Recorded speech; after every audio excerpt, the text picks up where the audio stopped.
Un palo di ferro che precipita dall'alto, un colpo violentissimo alla testa e un operaio che crolla a terra privo di sensi davanti ai colleghi. È la scena drammatica accaduta in un cantiere di Viale Panama a Caorle. A rimanere gravemente ferito un lavoratore di 53 anni di origine albanese domiciliato proprio a Caorle, impegnato nelle operazioni di allestimento del cantiere. Secondo una prima ricostruzione, l'uomo si trovava a terra quando, per cause ancora da chiarire, un palo è caduto da un'altezza di circa 8 metri colpendolo in pieno alla testa.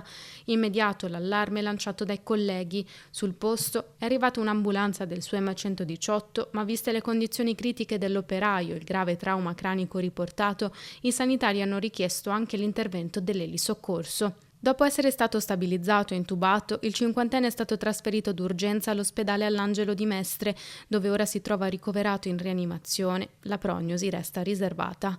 Sul luogo dell'incidente sono intervenuti anche i tecnici dello Spisal e le forze dell'ordine che stanno effettuando tutti gli accertamenti per chiarire l'esatta dinamica dell'accaduto e verificare il rispetto delle norme di sicurezza nel cantiere. Unanime da parte dei sindacati la condanna dell'accaduto. La sicurezza sul lavoro non può essere solo uno slogan, ma deve tradursi in fatti concreti, dice Dario De Rossi della segreteria della CISL di Venezia. Arriva invece dalla UIL la richiesta di intervento della Regione. Siamo davvero stufi di condannare tutti i giorni infortuni sul lavoro e morti sul lavoro. Non si può più continuare così, c'è qualcosa di profondo che non va, sia nel sistema lavorativo che nelle persone. Chiediamo alla Regione, che sia resa disponibile e attenta all'argomento, di convocare urgentemente un tavolo